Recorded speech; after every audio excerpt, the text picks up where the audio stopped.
Live from JMT Studios, Gary Seisel and Adam Buckingham are the Two Jersey Kids.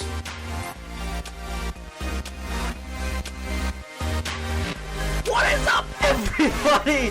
Welcome back to Two Jersey Kids. I am one of your hosts, Adam Buckingham. Sorry, Gary told me again I had to bring the energy, so I brought the energy. So I'm sorry for your ear holes right now if I broke them. But this is Two Jersey Kids. I am one of your hosts, Adam Buckingham, who is pumped and has energy galore, if you can't tell, even though it's late at night, with my co-host, Gary Seisel. How you doing, Gary? As always, I am happy to be here, sir. And apparently, so are you, judging by the intro. Super pumped. I'm about to go in the spiel of what this is. Well, Two Jersey Kids is a video game podcast that releases 2 episodes each week. Tuesday episodes that breaks down the games that are going to be released that week, and we give a synopsis of what the games are, and then give you our genius picks. Don't blame us if we pick the wrong thing that you're not into. We normally pick what we're into, so, take us with a grain of salt. And then our Friday episode that's in your ear holes right now, the one we're recording, I know, it's crazy, is we break down all the news that's going on in the video game industry. And talk it out amongst ourselves because, we're geniuses. I don't know what to say. That's basically the spiel. But remember, if you're a new listener, I'm sorry that I hurt your ears. I'm sorry I scared you. Please stay with us. I'm not scary, I promise. But please subscribe to us on iTunes or the podcast app service that you use. And if you're a continued listener, we appreciate you so much. Thank you so much for being here. Remember, please rate us on iTunes. It really helps out so much. Or follow us. Well, not or. And follow us on Twitter at Two Jersey Kids. We love interacting with you all. So after that, let's go into it. Gary, how you been doing? What you been up to? What you been playing? What you been doing? What you been up to? What you been playing? What you been up to? Huh? Well, in terms of my personal life, I had like a really long presentation I had to give yesterday in a group. It was like a 40 to 45 minute presentation. Pretty scary to start up, but we got going and we actually killed it. So light at the end of the tunnel is there for college, thank God. I don't want to try to one-up you, but don't give me shit about presentations. I had the most nerve-wracking presentation of my life in college. It was scary. So, believe me, I've had a few of those. It was like a 4-hour-long presentation as a group. It was nerve-wracking with questions and answers for an hour afterwards. It was scary. Yeah, it was our project was design basically a manned mission to Mars kind of. Like getting 24 people there with a rotation of 4 people every so often. I feel like I'm butchering the whole mission now, but it was a team of like 30 or so not everyone was up on stage at once, and we kind of like rotated out, but we still had to answer questions when people asked. We had to answer in the back, had to get dressed up. The most nerve-wracking thing is that the professor kind of put a lot of pressure on us, specifically that we're competing in a Rascal competition that was sponsored by NASA. But what also was scary is that he brought in like people from like Orbital Sciences, Boeing, like NASA got it up the road, and they were asking us legit questions, which was kind of freaky. But it's actually long presentations are scary as shit. That's all I have to say. Yeah, we had to do similar presentations with people from the marketing world, stuff like that. Give basically you're pitching ideas to them and that sort of thing. So it's been pretty. Also nerve-wracking for a lot of different reasons. But anyway, that's my personal life. The longer you go on in a presentation, you're like, shit, when are they going to figure out I'm a fraud? Well, not only that, but it's like, when can I get the hell off this stage? That's how I felt yesterday. But anyway, into my gaming life, something that's actually exciting to listen to. Obviously, I've been playing a little bit of No Man's Sky for the first time in like 4 months. We'll probably be talking about that at the end. Shocking. Yes, we will. Because it won't leave our fucking lives. I haven't had a ton of time to game during the week because a lot of school shit's going down. But No Man's Sky, I've been checking it out a little bit. I'm actually going to probably play some Elder Scrolls tonight. Elder Scrolls Online. Try to get back into that a little bit. But other than that, it's me. What have you been up to, sir? What have I been up to? Well, I mentioned in the last episode, our Tuesday episode where we, break down the games and everything. You can, find us on iTunes at Two Jersey Kids, not the number 2, the letter T. The letters TWO, like you spell out Two Jersey Kids, just so you people out there know, because I don't know if people are confused. Who knows? But I've been I have really only been playing. I haven't been playing too much since Tuesday. I know because of Thanksgiving break, I played a lot of video games. Dragon's Crown, I finally beat. Played XCOM on the Vita on the plane ride back. It's definitely an interesting playing on the Vita because the Vita's kind of it takes a little bit for the game to get up and running. But I enjoyed the strategy aspect of it. It's definitely going to be difficult going forward. I can see that now. And I played some Freedom Wars. I think that's what it's called. Kind of like a dystopian Monster Hunter type. You're going around. You basically, I don't know if you know this game, Gary, but the premise is that you're in like a dystopian society where they lock you up for basically anything. So you get sentenced with like a million-year sentence, and you have to go out and do these crazy missions that reduce your sentence by like thousands of years based on what mission you do. So it's kind of like you go out and like fight these just like large monsters kind of, and cool take down your sentence like amount. You're never ever gonna reach zero. That's the whole, like, you're never, like, it's kind of funny the way they do it. Like, you can get like added like hundreds of years onto your sentence if you just accidentally run too much in like the main area or you talk to the wrong people.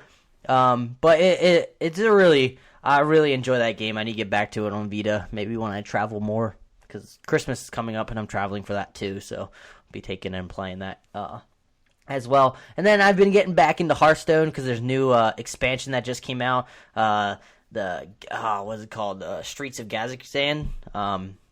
I've been playing some arena in that, getting used to some of the cards. I really love Hearthstone. It always brings me back in, whether I'm playing it or just watching people on YouTube. I'm always a fan of watching.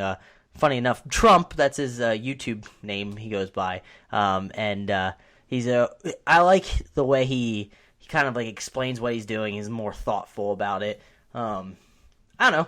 I just like watching people that are good at the game play it, because when it comes to card battling games, I kind of stink at it. I don't know if it's the cards per se, or it's just I don't know the proper timing yet of when to play the card and like the complete strategy of it. But I do enjoy playing it when I'm playing well with the deck that I've built. But sometimes it doesn't go that way, and it's just kind of frustrating when you lose, kind of like BS ways. But you know, that's the way gaming is. And I do plan on. I've been wanting to. Sorry, I'm on a long roll right now. I do want to get back into Overwatch. I've been it's the itch is in the back of my mind. It's either that or Titanfall 2 that I want to get back to. I kind of want to play both, but right now Overwatch I really want to play, and I think it's on sale. So Gary, if you do get Overwatch, for the love of fucking God, get Overwatch so we can actually play together, because I need someone to play with, because I feel awkward because I'm just running around by myself, and I feel, especially when I don't play as well, I can at least enjoy company. But no, I'm just by myself, just chilling, playing some Overwatch. But yeah, so should I get into the topics? I lost the energy after that long talk. I'll try to carry you through it. No worries. I got my energy back. Let's move it. As soon as this loads, let's go. I'm excited for this article. Oblivion is now backwards compatible on Xbox fucking One. The fucking wasn't in the title, just FYI. Jeffrey Matlouf over at Eurogamer writes, The Elder Scrolls 4 Oblivion has been added to the Xbox One's backwards compatibility library. It's joined by other Xbox 360 titles like DICE's 2007 World War II shooter Medal of Honor Airborne, Microsoft Studios' Xbox Live arcade puzzler Astropop, and Frozen Byte's physics-based fantasy side-scroller Trine 2. Oblivion was one of the Xbox 360's earliest successes, having launched only a few months after the console's November 2005 release. At the time, we awarded it full marks, and yeah, it's a great game. People have been trying to remake it in Skyrim. I'm excited because I kind of want to get back to Oblivion, and now it's Xbox One backwards compatible. I know I played the game, so I'm pretty certain I'll be able to get it. So I just kind of want to play some more Oblivion. Maybe I'll just get it on my computer, because I feel like at least my shitty computer can at least run this, because it can run Skyrim at low, so I feel like it could run Oblivion at maybe medium. Maybe get some mods to make it look somewhat better. May I just say that I kind of wish they released a remastered version of this game instead of Skyrim. Yeah, I feel you. I feel you. Like, Skyrim came out in 2011. It hasn't been that long, and I mean, I think. Yeah, Joff. I don't know, but I'm not going to speak for everybody, but I don't really get rid of my old consoles as soon as the next one comes out. So I still have Skyrim for PS3. I kind of wish it came out with Skyrim remastered because Oblivion remastered because I love that game so much. It was the first Elder Scrolls game I played. Unfortunately, I don't have an Xbox One, so I'm kind of shit out of luck in this situation. Yeah, fuck you, Gary. No, I'm just kidding. Yeah. It's not a big deal getting Xbox One. Now you can save your money and get the Nintendo Switch. Yeah. Yeah. I just saw, because the Game Awards is going on right now as we speak, I got to watch a portion of it, and I just saw, got to see Legend of Zelda Breath of the Wild on it. Well, it's not the Switch, but it was on the Wii U, obviously, because they're showing the Switch in like January 12th whenever they do that presentation. But Legend of Zelda Breath of the Wild looks pretty sick, not gonna lie. It kind of doesn't look like your stereotypical Zelda game. It's more open world style. I don't know. It looks really fascinating. And I would definitely, because when the Switch comes out, there's not going to be too many games on it. And if this is one of like the launch Windows games, obviously I'm going to take a chance with it. But if it's not, and Skyrim Remastered actually comes to it, maybe I'll get Skyrim Remastered so I can play on the go. For how long, I don't know, because we'll find out. 5 minutes. More. 5 minutes. That's your bold prediction. The battery lasts 5 minutes. You can see the opening scene and your character creation. Then it's kaput. It's over. Yeah, and if you last a little bit longer on your character creation, it just shuts down. You just constantly in just a loop of hell trying to create your character. That's part of the game. That's an added feature. I think I heard that with the Switch, I heard a rumor that it'll be coming out, and you'll also be able to do mods with the Skyrim Remastered, but it'll be like the same way that PS4 is, where you can only use certain assets. So it's a waste of time, is what you're saying? What, you're saying that it's a waste of time? Have you not used any of the PS4 mods? Like any ones that you can use? I've used them, and I mean, look, there's some cool ones. I mean, I've gotten there's one that has like you start out with a house. That's okay. Yeah, that's cool. But any of the that's not something that really matters that much to me. Like they have like things you can add effects on, like where like the water drips off you and stuff like that. But I want like the real like meaty type mods, like the ones that like add something to the game, like add a new story. That's like what modding is for. It's not for like the Endrel mod that I downloaded, but it struggles every time I try to open it and keep playing it. Yeah, exactly. It's just like that, and it is exactly. It's frustrating for me because I enjoy mods, but obviously I can't really play any real one on my PS4. So well, Gary, if you want to know some more games you can play this week or next week, next week. Well, PlayStation Plus free games have finally been announced. That's exciting. Oh, actually, I've actually played one of them, so I don't feel the urge to download a free version of it because I already have it, which I don't regret. PlayStation Plus free games for December have been revealed. Jonathan Dornbush over at IGN writes, December's lineup of free games for PlayStation Plus subscribers have been revealed, including 2 cross-buy titles for PlayStation 4 and PlayStation Vita members. PS Plus subscribers on PS4 can download Stories, The Path of Destinies, and Invisible Ink. After being initially released on PC, Invisible Ink is a turn-based strategy game from Clea Entertainment, developers behind Mark of the Ninja and Don't Starve. IGN, they gave it an 8.5, if you want to know. I know some people that listen to us, you know who you are, don't really like IGN too much or don't trust them. Stories, meanwhile, is an action RPG that offers players choices along their path as Reynardo, the last defense against a threat about to take over his home realm. But Reynardo's story is meant to be played over and over, allowing players to uncover new wrinkles in the hero's story as they level up. PlayStation 3 PS Plus subscribers can download Hyper Void, a 3D space shoot-'em-up with 29 levels, over half of which include major bosses to tackle, and Tiny Trooper Joint Ops, which is also available for PS4 and PS Vita subscribers. Joint Ops combines shooter campaigns of the first and second Tiny Troopers, as well as zombie survival mode.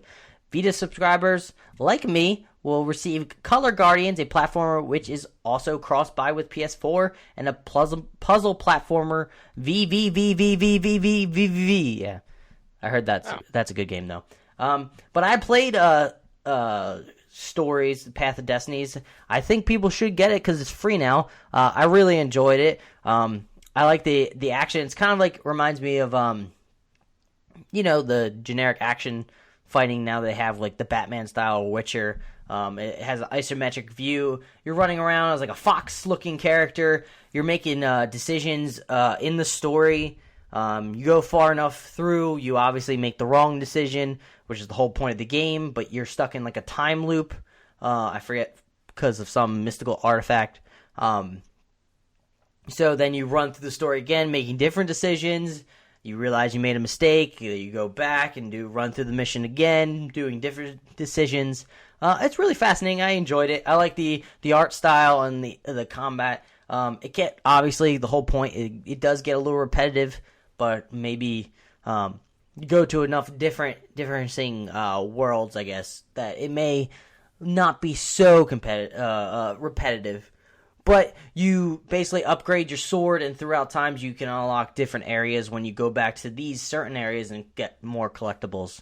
But I'm definitely going to be checking out Invisible Ink because I've heard really good things about it. But anything to say, Gary, on that topic? I'm going to assume that it's no, because you probably don't play any of these games because you're a heartless bastard.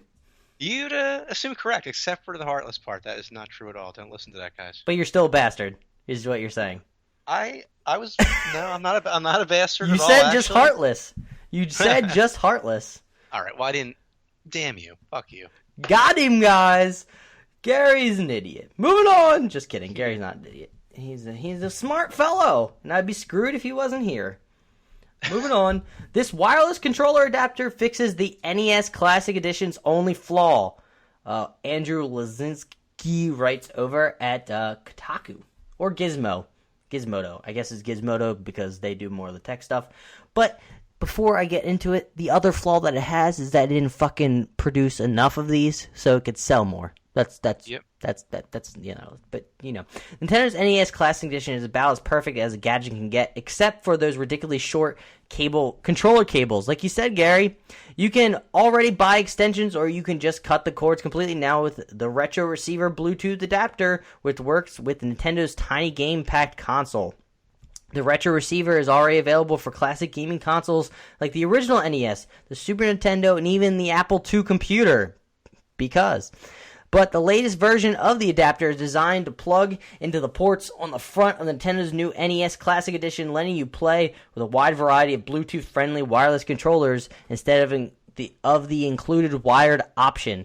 If you spend most of your gaming time with a PS4 controller in your hand, you can now use it with the NES Classic 2. Or if you had some weird affinity for Nintendo's Wiimote, you can wirelessly connect that to the tiny console as well. But if you don't already have a wireless controller on hand, that's no problem, because initially new Retro Receiver will only be available in a $40 bundle shipping in mid-December that includes an 8-bit wireless Retro NES controller.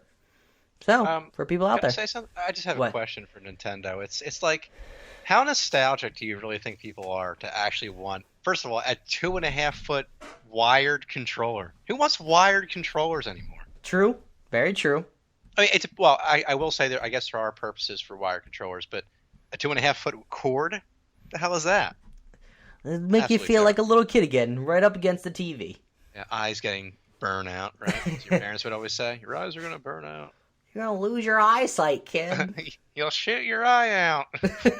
Classic movie. I can't wait for that to play 24/7. Oh, my God. On Christmas Day. Christmas Story. I like the first showing of it, and then I get tired of it. I remember, because I used to be so excited for Christmas and getting like presents, I would wake up at like 4 o'clock in the morning, and I obviously couldn't go down, like wake up my parents, because that'd be stupid, because they'd be like, go back to fucking bed, you piece of shit. But I would wake up and stay in my room, and it's 4 o'clock in the morning, so literally nothing is on except that damn movie. So all I had to do was watch that, or later on, I had like a computer in my room, so I was able to just watch like YouTube videos or something instead. But before then, I just had, the Christmas Story playing over and over and over and over again.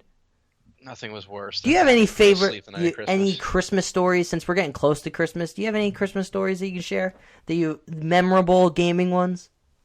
Actually, right off the top of my head right now, would be the Christmas I got my PlayStation 2. That was insane because that was the first next generation console that I actually ever got. I had the original PlayStation, and then obviously I got the PlayStation 2 when it came out. I remember I got NHL 2003 with it, which was one of my favorite NHL games of all time. It was pretty sick. So that's my just off the top of my head, probably the most memorable one. I feel like I've had a shitty child. No, I didn't have a shitty childhood.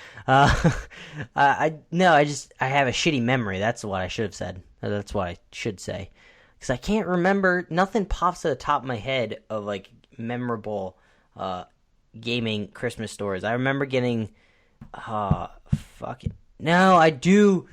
I remember now. I do. Speaking of Oblivion, I do remember getting the 360 and playing Oblivion as like one of like the first games that I played during around Christmas time that year. Going downstairs. What? All those hours, man, spent it. I can't imagine. Yeah. Christmas break as a kid, you're probably playing that game at 24/7. Mm-hmm. Yeah. Good times. Got that right. Yeah. But I need to think more about it when it gets closer to Christmas, the gaming memories. I don't know. Sometimes I just think, I don't know, nothing pops up in my head and I feel kind of bad that nothing does, but, it is what it is. But moving on. Pokemon Sun and Moon set big new sales records for Nintendo. Sorry. Just burp that just came up out of nowhere. Whew. I apologize. Allegra Frank over at Polygon writes, Pokemon Sun and Moon have become Nintendo's fast-selling titles ever in Americas. What the fuck? Ever in the Americas. Oh, okay. Less than 2 weeks after release. The games have sold 3.7 million copies across those regions since they've launched early this month, the company announced in a press release. The company noted that the sales figure is 85% larger than that of its previous record holders. Before Sun and Moon, Pokemon X and Y were Nintendo's fastest sellers of all time, moving more than 4 million units worldwide in their first weekend alone. Nintendo has gone on to sell more than 15 million copies of X and Y since 2013. When the games hit Nintendo 3DS. Pokemon series sales have always dominated handheld consoles, with Nintendo's DS, Diamond, Pearl, and Platinum Pokemon games as the high watermark. They combined to sell more than 25 million copies. This is honestly no surprise that Pokemon is still selling well because everyone loves Pokemon. So, question for you. Okay, so I am going to admit I never really got into any Pokemon or... Are you fucking serious? Games. Dude, I had like Pokemon cards, but I bought them just to have the cards. You never played like the Pokemon Red and Blue on Game Boy Color? No, not at all. That is one of my pivotal like childhood memories is playing that game like in the car. Oh my goodness, I love that game so much. I was more of a like when I had a Game Boy too, the original Game Boy, and we had like Super Mario 2 and Kirby's Dream Land and stuff like that. But I never got into Pokemon, and I always wanted to know because. It's like a cult thing, I feel like. It's not a cult thing. Well, cult thing is small. This is huge. This is a huge cult, if you want to call it a cult thing. Fine. I don't give a damn. But anyway, what is the draw of the game? Like, what do you like about it that's what is so much fun about it? The basic thing I can say is it's kind of like it's an RPG for babies, I guess you could call it. Not as like a derogatory like term like for it. It's basically like your entry point into RPGs where it's like really simple systems. You're going around collecting these, basically capturing these like cute, I think you already know what Pokemon is, but you go around capturing like these well-created cute, like basically animals to then train and level up, and they get higher stats as they go, and you try to level all of them up for when you fight like the bosses, which are the gym leaders, and you get all the badges, and then you go fight the Elite Four, which is like they have you're supposed to fight them like in a row, and they have like these beefed out Pokemon they're trying to take down. I don't know, it's kind of like my first introduction to these RPG games where Yeah. I learned the excitement of leveling up of Pokemon and getting them like higher and higher levels, and like the grind of building up your cast of characters, basically. Even though when I was younger, I didn't really try to build up the characters. I just had my one beefed out Pokemon that could steam through everybody, because I would get such a high level that it never lost. It was insane. But all right. Well, that sounds very, very interesting, actually. Yeah, if we ever do in the future do a video portion of this, for sure we'll play Pokemon, and I'll show you the gloriousess that is Pokemon. All right. Red and blue, silver and gold, which are I believe red and blue and silver and gold are they're like the first two generations, and I feel like they're the best. But that may be because that's the little kid in me speaking. But I hear good things about Sun and Moon, that people have been really enjoying it.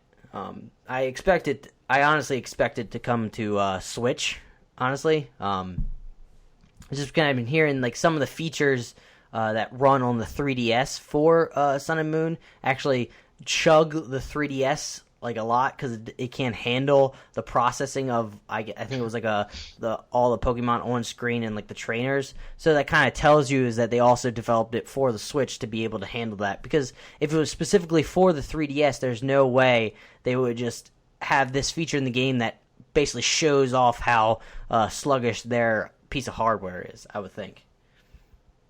But that's my opinion, as Gary stares blankly at me. Very nicely stated, sir. Oh, thanks, man. I feel such love. Much love, man. Much love. Moving on. Play Red Dead Redemption on PS4 and PC next week thanks to PS Now. That service that nobody uses. Yeah. Shamit Shakar writes over at Polygon. Continue, Gary. Before you, I guess, well, it's dealing with this anyway, but that's the thing. I saw this originally. I'm like, oh, awesome, Red Dead Redemption. I can play it again. It's like, no, PS Now. $19.99 per month. Oh, shit. Yeah, I think you can still buy... I don't know if you can now. I haven't checked it out. But you used to be able just to buy individual games from it and just use that service for that individual game, because I did that with Dead Island originally. Really? Yeah. I'll have to check that out then. Yeah, but make sure if you can do a wired connection, if your connection's your Wi-Fi is not strong enough, because you'll see input lag for days. Oh God! Oh, especially if it's first person. Yeah, but like if it's not a strong enough Wi-Fi connection, obviously when you move, you're not going to move right away. It'll take like a second. Not a second, because that's long. It'd take like microseconds, kind of noticeable enough. But yeah, Samit Shakar over at Polygon writes. I hope I said his name right, or her. Sorry if I didn't. Red Dead Redemption, the beloved open-world western from Rockstar Games, will join the PlayStation Now lineup on December 6th, the company announced today. Both Red Dead Redemption and its Halloween-themed zombie expansion, Undead Nightmare, will be available to play on Sony's full game streaming service. They debuted on the PlayStation 3 and Xbox 360 in May and October of 2010, respectively. The news makes good on a promise from the week. Rockstar announced Red Dead Redemption 2 in late October, when Sony said that the original game would be released soon on PlayStation Now. The service is available on PlayStation 4 and Windows PC, which means that Red Dead Redemption will be playable on PC, if only through PlayStation Now. Just so everyone knows, Rockstar never ported Red Dead Redemption to PC, to the great dismay of the game's fans. So, yeah, now you PC players can play it on PC with PS Now. I don't know if they can play it on Windows 10, because I know it came to backwards compatible. It was backwards compatible with Xbox One a few weeks ago, so I don't know if that came to Windows 10. But I don't remember ever reading about that.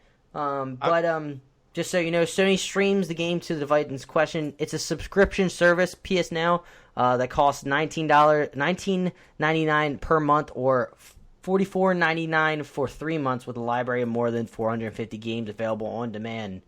It is worth noting that people who own an Xbox One and Red Dead Redemption can play that game at no additional cost on that console.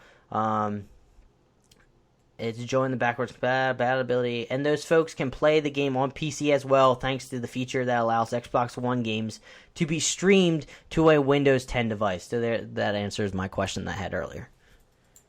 I'm actually still hung up on the part where it says that this game released in May and October of 2010. What? Why? The hell? Think about how long ago that was. 6 years already? Yeah. So I was a junior in high school when this game came out. What the hell is that? And then they released GTA 5 in like 3 years from then, I think. No, 4. I think it came out in 2014. Or is it 2013? I don't know. Either way, it's still insane. My God. And they have been dormant since, until they released Red Dead Redemption 2. You know, I saw on the Game Awards that like the most anticipated game, yeah, it was 2013 that GTA 5 released in September for PS3, and then I guess it came to PS4 and Xbox One when they were finally released. So, or no, it came to I think 2014 is when it came to PS4 and Xbox One. But what I just like thought of something. Because I remember listening to some podcasts like mentioning this, and I thought it was kind of a good point. The most anticipated game award at the Game Awards, you know, where it gives to it's like voted on. I don't think Red Dead Redemption 2 should be a category. Because you can't, you don't even know what the game is yet. They only released like a few pictures and a short little trailer that showed you nothing. And I don't think that's considered like a game that people are anticipated for. I don't think you should be voted for that. But in contrast, if I may make a counter argument. Nope, you can't. It's my fucking show. Honestly, but seriously though, honestly, if you think about it, on Twitter they posted just like an image of like some cowboys in the distance in front of a sun in the background. That alone generated that much hype. Just that picture. But they didn't even have to know anything. It's not even a full-fledged game. Like, we don't even know anything about it. Like, there's no game play to the game. That's my point. Like, I don't think it should have been nominated. Is what I'm saying. I understand, but I can see it both ways, I guess. Yeah, but I'm hyped for Horizon. That's all. But moving on, I'm gonna do it. Wahoo! A Nintendo World is coming to Universal Studios. Monica Nicholsberg over at GeekWire writes, different site we're choosing today. And we're also we're going into like amusement park. Gary, how's that beer tasting? I see you drinking it. I see you took a little bit too big of a swig as you sort of grimaced. No, this beer's kind of weird. For those that are beer fans in our podcast, it's how's it called? Well, Two Roads. Well, there goes our Two Roads sponsorship. I can't remember. Well, anyway, the beer is like really hoppy and it's really bitter, and it's more bitter than I remember it being. And it's just like, what the fuck happened? I don't know. Now, quick question: did you drink it when you were actually drunk? Because the bitterness sort of goes away when you're drunk. No, I've drank it many times before, but it seems like way more bitter this time around. Like almost like it's darker too. It's very strange. I don't know. Somebody's becoming a pansy. Something like that. But yeah. So Monica Nicholsberg wrote this just so everyone knows. I'm not copying any. This is her words. If all you dreamed about since plugging into your N64 cartridge is attending an in real life Mario Party or smoking Yoshi in a real life drag race, this could be your chance. Nintendo themed attractions are coming to 3 Universal Studios theme parks in Osaka, Orlando, and Hollywood. The experiences based on the classic video games will be, quote, highly themed and authentic environments filled with multiple attractions, shops, and restaurants, quote, Nintendo says. Nintendo World will open over the next few years. Watch Nintendo designer Shigeru. There's a video where it talks about the theme parks. What do you want to see from a Nintendo theme park? I have an idea. Me personally? Yeah. Oh man, I don't know. I mean, I've never been big into Nintendo, so it's kind of like hard to really blasphemous.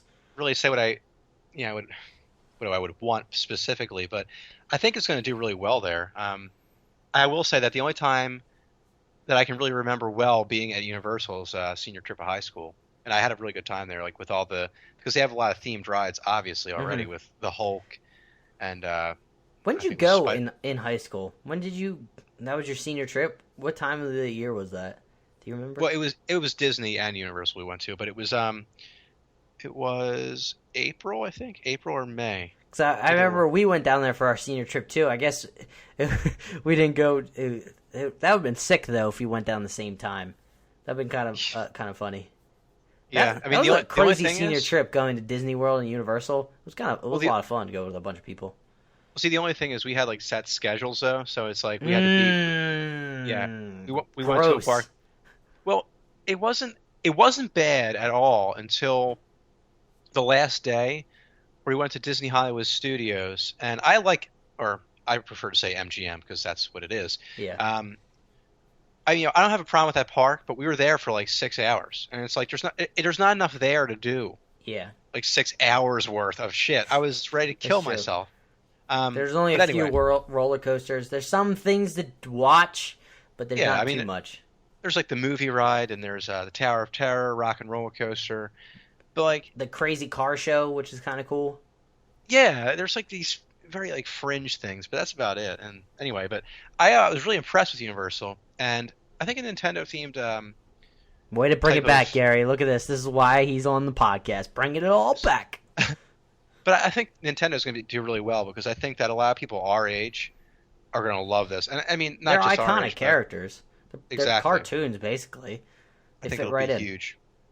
Yeah, I kind of want somehow, some way. I would love for them to do a Mario Kart go-kart racing track. Somehow, some way. I don't care. I would love it if somehow you could, like, if there's a digital display as you're driving because that's safe. It's only go-karts. Nothing bad's gonna happen.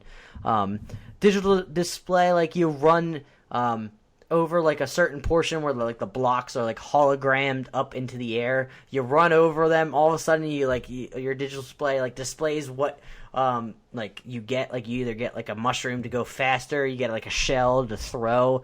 That'd be sick if you could like hit it, throw a shell. Oh yeah, it'd be great. Kill people. Yeah. No, not like legitimate like a shell that goes. I'm just saying like a digital shell that all of a sudden like the person in front of you like sees it on their screen and then it like hits them and their go-kart like stops and then spins around like it does in the game. like sounds dangerous. You'll be vomiting sick. Everywhere. Let's be real. Like if that happened, that'd be awesome. Like you go forward and it just spins. You're not going fast in go-karts. You're not like going crazy speeds. Let's be real. Flip over pretty easily.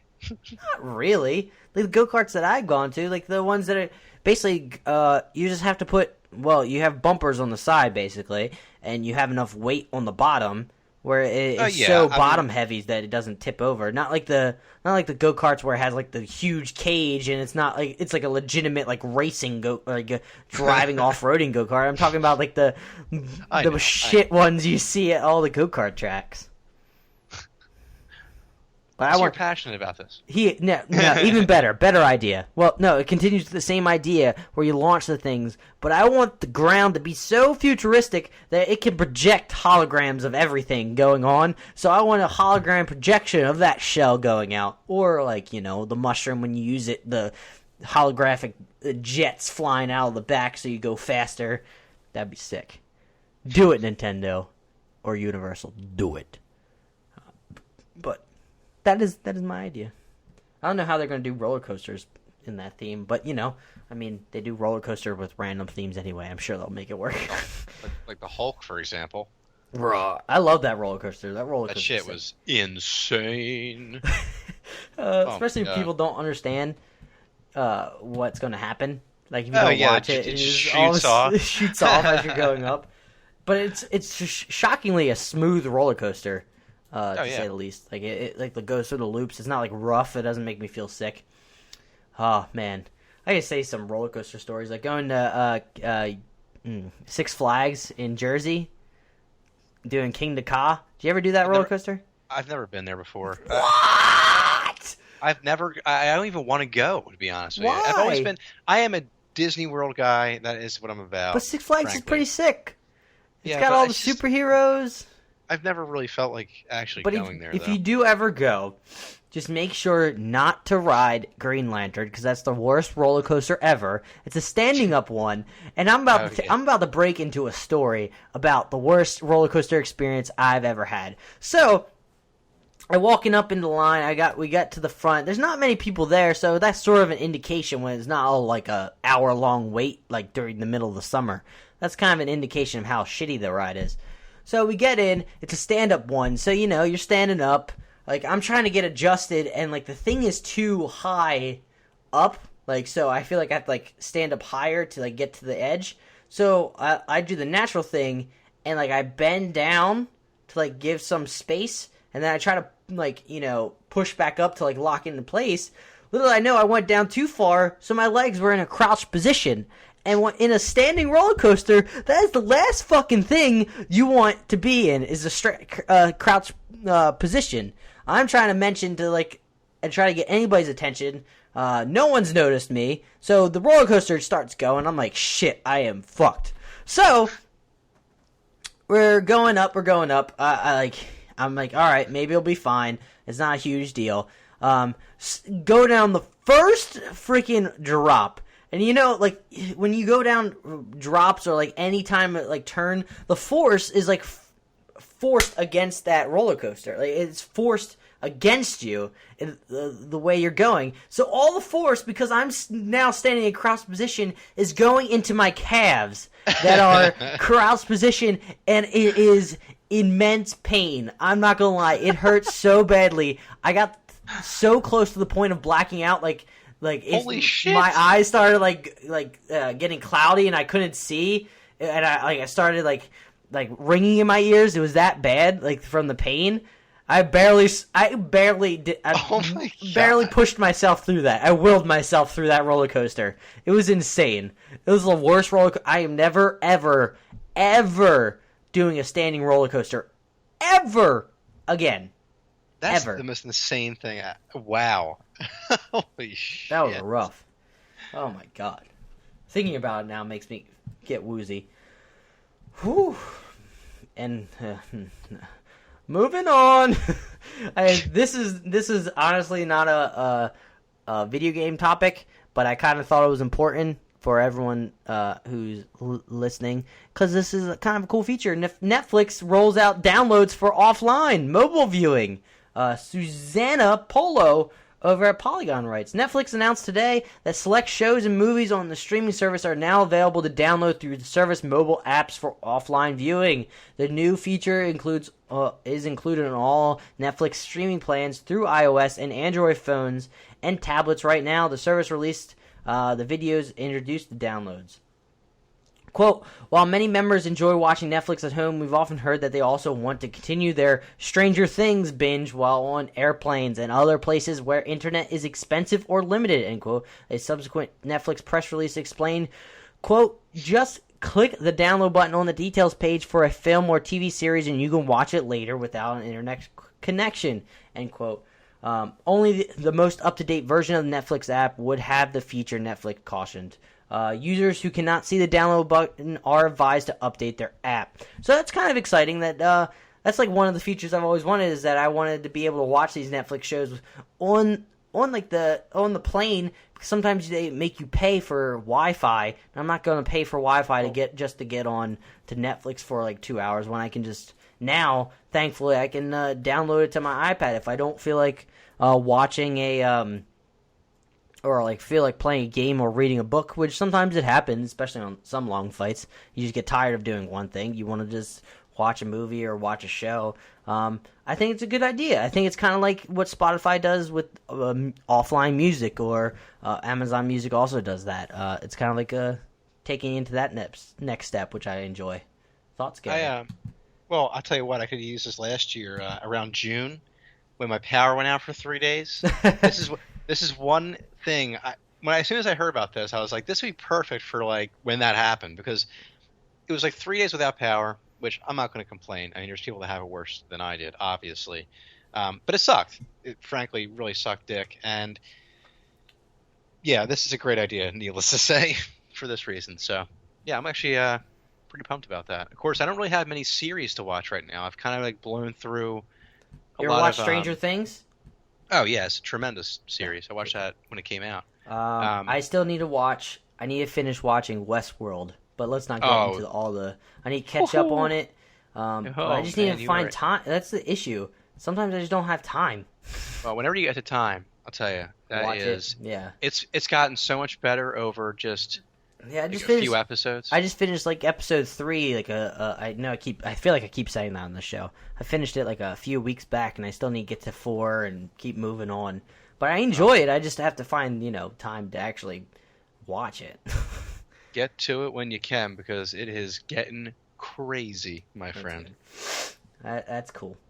But I'm not going to read these articles too in-depthly, but I don't know if that's a word. I don't think it is. I don't think so. Too in-depth.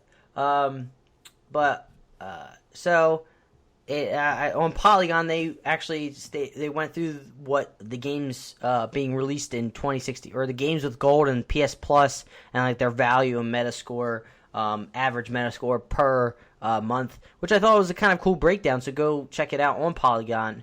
I think they're both written by ONS. Good job. Xbox Games with Gold gave out $930 worth of games in 2016, and I was gonna just read like the I gotta scroll all the way down to the bottom, but like the wrap up kind of portioning up. I'm just going to start reading. Microsoft continues to make the most traditional appeal in its free games, but is plainly propping that up with classic hits from Xbox 360 days that are beginning to show their age, backwards compatibility notwithstanding. The Xbox One is overrepresented by indie games and unknowns, while the Xbox 360 titles contribute a Metacritic average of 81.5 to the quality here. It bears mentioning that the 70.6 average of Xbox One only titles is decisively the lowest among all platforms with a free game service, even the PlayStation Vitas. Microsoft also isn't afraid to go to the well with a game it has published, or to ask good friend EA to lend a hand in order to keep the name brand appeal going. Though some very good titles highlighted individual months, there was no real breakout month that gave subscribers a feeling that they were really beating the system, and that's part of the lure of a free game promise, that you're coming out ahead and the console maker is giving something up. So that's the Xbox One, wrapping up all of it. Again, these articles are really good. Breaks down the Metacritic average of each month, and then gives you the numbers of how many above 90 Metacritic games were released and so forth. So I encourage you reading it and just checking it out. It's really good if you're into the stats. But PlayStation Plus gave out $1,150 worth of free games in 2016, which kind of makes sense because they have more consoles, like the Vita and PS3. Well, the Vita is the main outlier. That's why it's on average more, I would think. But I want to go down to the wrap-up and read that up. Give me a sec. The aggregate Metacritic score of PlayStation Plus free games offerings in 2016 is nearly 2 whole numbers lower than that of games with gold. It's significant that no month broke 80 on average last year. There were two. The closest PlayStation Plus came in 2016 was June, which leaned heavily on NBA 2K16 Sports Game of the Year Excellence and an 8-year-old PSP title. The obligation to supply free games for the PlayStation Vita, now completely forsaken by its maker, helps drag down the overall Metacritic PlayStation Plus free games. Last year, PlayStation staked itself out as a showcase for indie games. That approach works if you have a breakout hit like Rocket League to offer. In 2016, however, there were simply too many months where even the recognizable names had a narrow appeal. There are multiple months here that can be completely skipped with 3 platforms involved. That's bad. So I thought it was fascinating going over or just reading portions of this. I thought it was a really good breakdown of the games you're getting and the amount of money they're the kind of saving, because you're getting these free games, the amount worth of all these games combined.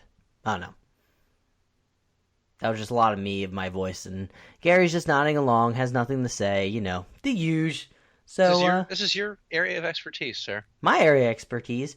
I'm giving it to you because I'm telling you how much money you lost, basically, by not adding these to your library. So I didn't spend anything. Well, I didn't spend anything. I wouldn't have spent anything. So I lost money? Yeah, exactly. You fucking lost money. You lost money. Makes sense. No, you lost the experience of playing these great games. Okay, that I can understand. Fair enough? Fair enough. And it equates to a money value. For PlayStation Plus, it's $1,150, you motherfucker. I don't really think it does equate. And to you money missed out value. on Journey when it was free, you piece of shit. So don't give me any crap. I need incentive to play games, damn it, and there was no incentive. Incentive? It's I don't feel free. like playing them. I just don't feel like playing those games at all. God damn. But now you want to play The Keeper? That makes no sense. It looks interesting. That's why I want to play it. All these indie games look interesting. To some people. To me. Not me. And that's the main point. They look interesting to me, so you should fucking play them. Oh, of course. Of course. Whatever you want, Adam. Whatever you want. Gary, do you want to read the next article, or do you want me to do it? Well, I mean, I wasn't really planning on reading the article, but if you want to brush up on it a little bit, you can. I'll do it. I'll read the article. So if you guys didn't know, No Man's Sky is back in the news. Woo, I know you all are excited. Woo, more No Man's Sky talk. Shoot me now. Full details on No Man's Sky's Sky Foundation update patch now available. Seth G. Macy over at IGN writes, developer Hello Games has released full patch notes for its surprise update to No Man's Sky. The No Man's Sky update contains the usual rebalancing and bug fixes you expect to find in an iterative update, but the 1.1 update adds new features to the game as a whole, including base building. Oh, Jesus, my computer's freaking out.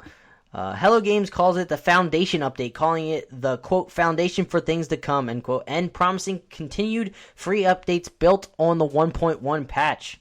Oh my goodness, I can't fucking... This is the only website that my computer freaks out is IGN, because it has so many goddamn things on the damn screen that just freaks out my damn computer! Oh, here we go again. That weird noise. Angry. Oh my goodness. Gary, as we wait for the frickin' load, can you tell me your experience? Because I know you played with the new patch. Can you explain to me? Sure thing. Oh wait, the page is unresponsive? No fucking way! Alright, well, I will tell you about my experience. So, I thought the update itself was cool. I thought it was interesting. I thought that the idea of base building, I mean... I know a lot of people were talking about in the past that they wanted that in the game. I think that the building portion of it is very fun. It's simple. There's not really a lot to learn. You kind of just, I mean, I hopped on, I guess a few Quick days question. ago. Do you play Fallout 4? Yeah. Base building is better than Fallout 4? I mean, yeah. I mean, that's not really a high standard, but I'm just curious. Is it better? In terms of, in simplicity, yeah. I mean, I hopped on in about maybe 5 minutes. I had everything down. So I had a good time doing that. Obviously, they added in the game. Do you feel like it's worth it? Is it worth it? I mean, for free? Absolutely, anything is for that. Yeah, but I mean, is it rewarding building this base? Do you feel is it necessary? Well, that's what I want to get into. So, basically, I think that the update with everything included. So, obviously, you have the base building, you have the addition of new game modes, which is the normal, creative, and survival game modes, each with their own little spin on the game. I think that it was a good update. I think that it was, if you were a fan of No Man's Sky when it came out but got bored of it, like myself, it's definitely something that you might want to go back and look at. They've added other small things in that I obviously can't cover in this podcast. There's just so many of them. Mm-hmm. But overall, I think the update, if anything, it doesn't address the biggest problem in the game. And that's the sense of direction, the main point. You play No Man's Sky, you explore planets, you build your base, and then it's well, what do I do?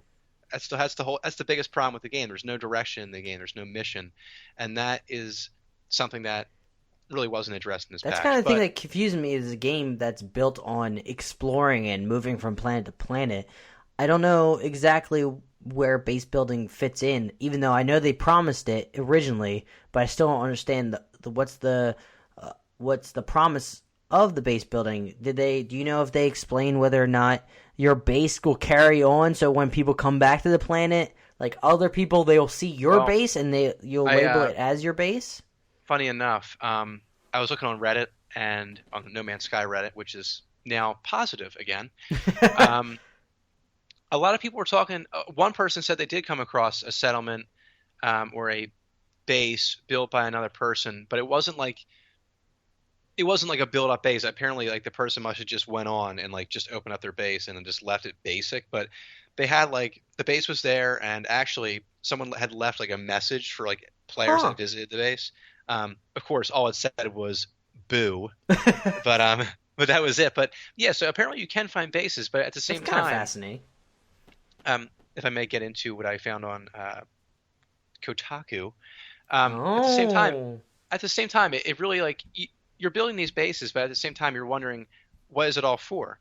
And as Kirk Hamilton said on Kotaku, he goes into how a multiplayer is like really needed in this game desperately because you're building on these bases, but it doesn't really. Usually, like when you're building bases like this, you want other people to see them. It's kind of like, look what I did, you know? Yeah. But there's no multiplayer in this game in a real sense. And he was saying, like, imagine multiple people building bases on a planet and that turning into like a city. How awesome would that be? That would be like an amazing game. Like That'd be pretty sick if all of a sudden like you come to a planet and you're just expecting the same old planet, and then all of a sudden you just see this expansive built city.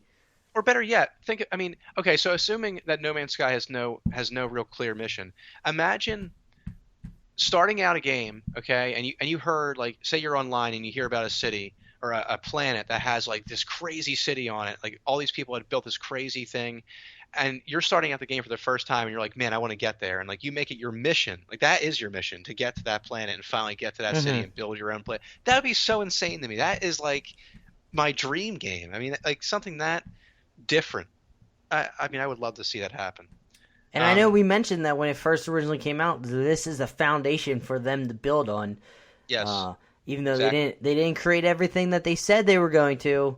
A little bit of false advertising there, but then it was not all their fault. But yeah, I wanted to say something about that too. So they obviously they took tons of heat for the obviously the quote unquote false advertising. But I think at the same time, like there's so many people out there that just hate this game just to hate it because it's No Man's Sky. And I understand that I think people hyped it up so much that they let themselves down, and then they had to find somebody to get pissed off at. So they got pissed off at No Man's Sky. They got pissed off at Sean Murray. I think that this game has received almost like unjust hate. Like it was a very basic game when it came out. Was it worth $60? Probably not. But it did not deserve the amount of negative press it got. It just did not. I mean, I understand Sean Murray fucked up. He had terrible PR. They went silent for months. Yeah, you can't do that. I mean, it's just a terrible decision on his part. But like the hate that this game got was just ridiculous, way overboard.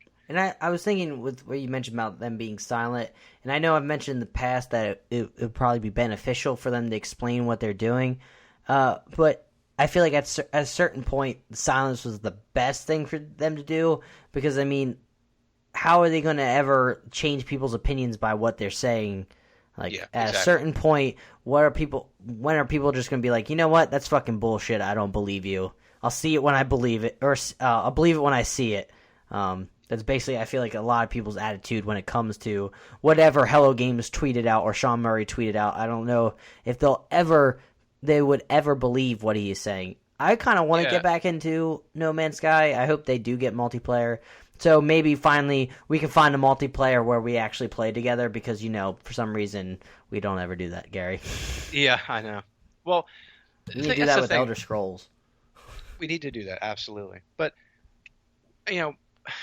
as a gamer, I feel like you almost have to want No Man's Sky to succeed somehow. Somehow. Like the comeback story of the underdog. Like I tweeted out, rising from the ashes. I mean, that's the thing. Like the game has so much potential; it can go in so many different directions. And the problem is that they're a small studio, so they don't have the resources necessarily. Although I will say they made a shit ton off this game. Yeah. Granted, some people, they're thieves and got their refunds for absolutely no reason. But they made a ton of money off this game, and it makes you wonder what they're going to do next. Because getting back more into the update, like a lot of the features they added in are cool. Like they obviously added in the freighters and everything, but I mean, they're really expensive. First of all, not necessarily for me. I mean, I had like a lot of units saved up to spend. Hmm. So like, I think the freighter I got was 7 million units. I had 11 million saved up. Um, Damn.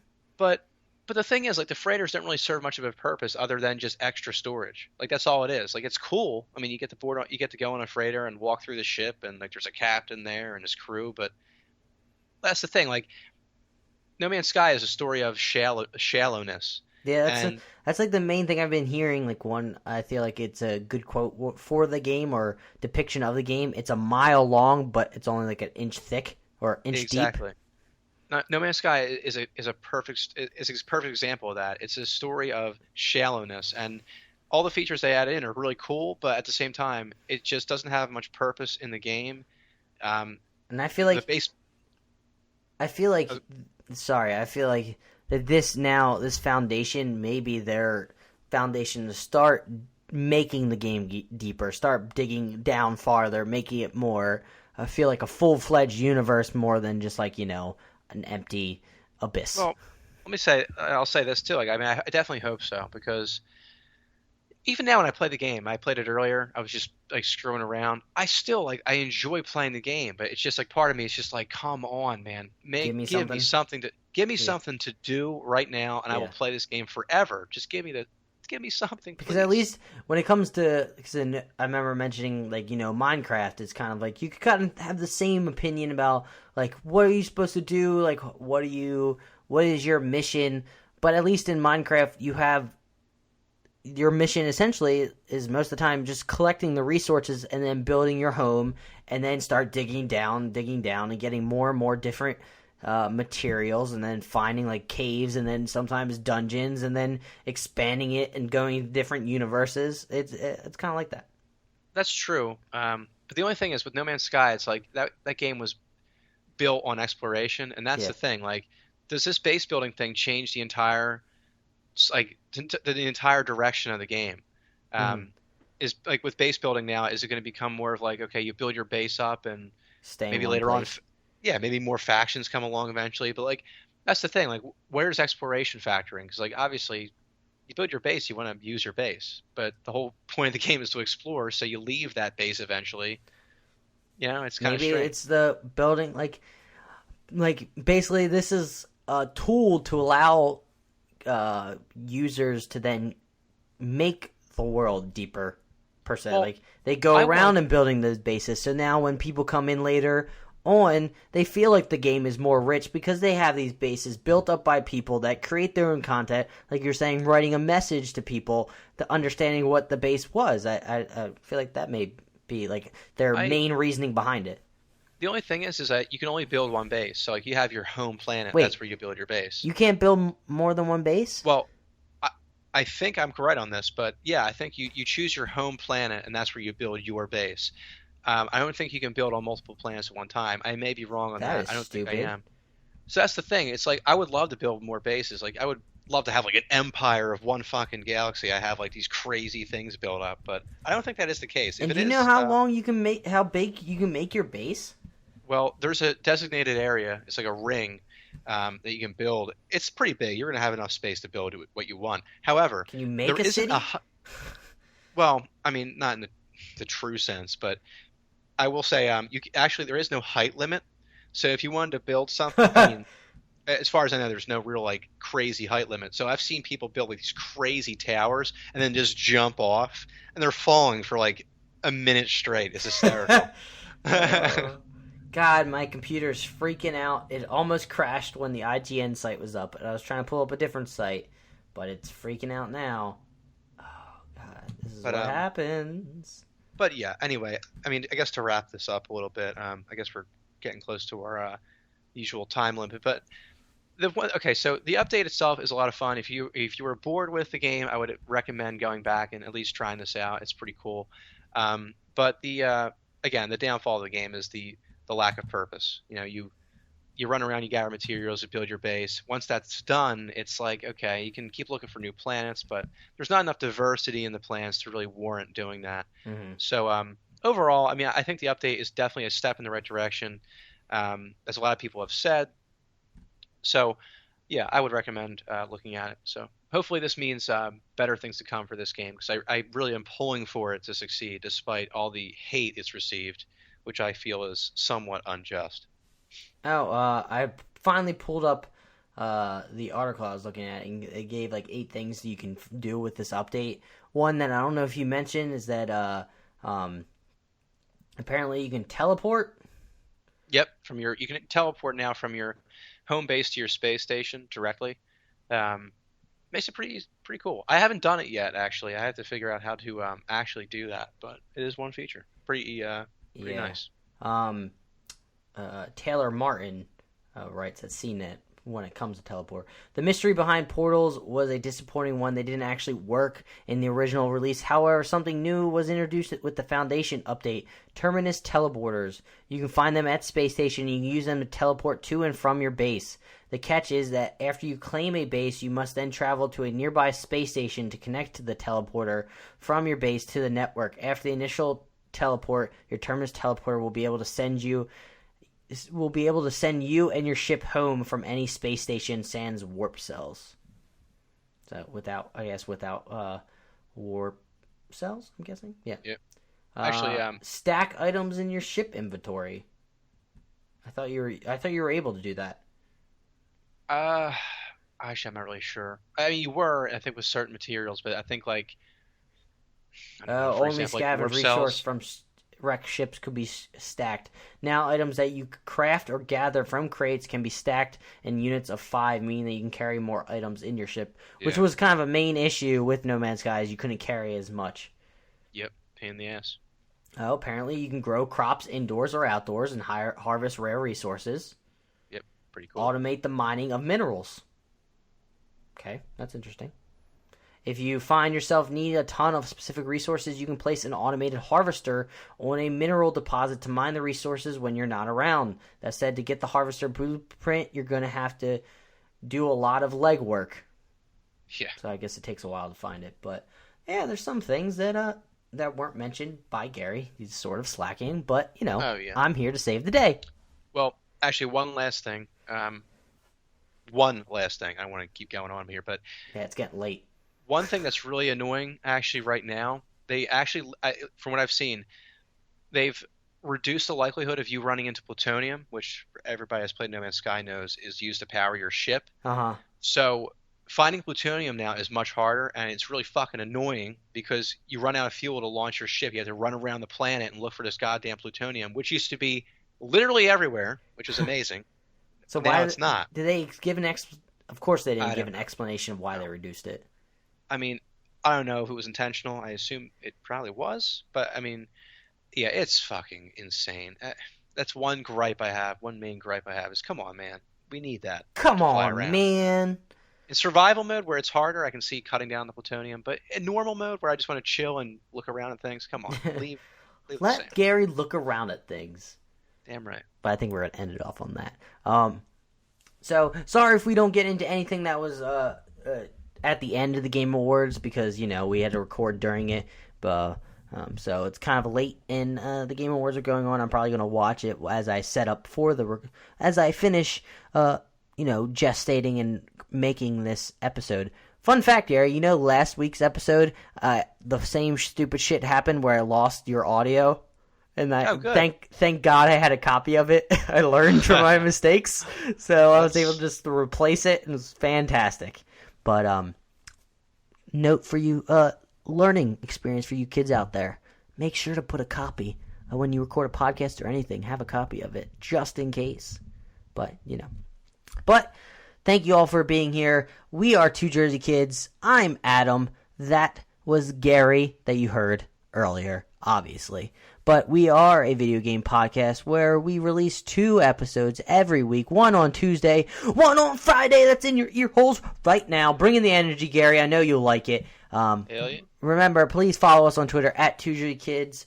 Please subscribe to us on the podcast app that you use. And if you enjoy it so much, please share the podcast with your friends. And also rate us on iTunes or Google Play if you can, or on Stitcher. We are available on a lot of services, so you can find us anywhere or rate us anywhere, which we greatly appreciate. So If you ever have any questions, please tweet us at 2JerseyKids or tweet us at our email address, 2jerseykids@gmail.com, and we'd be happy to answer your questions or give you our opinions on a certain subject of yours that you're asking about. It could be random for all we care. We love interaction. We are that lonely. But thank you all again. Gary, say bye to the folks. Adios, amigos. All right. Peace out, y'all. Bye.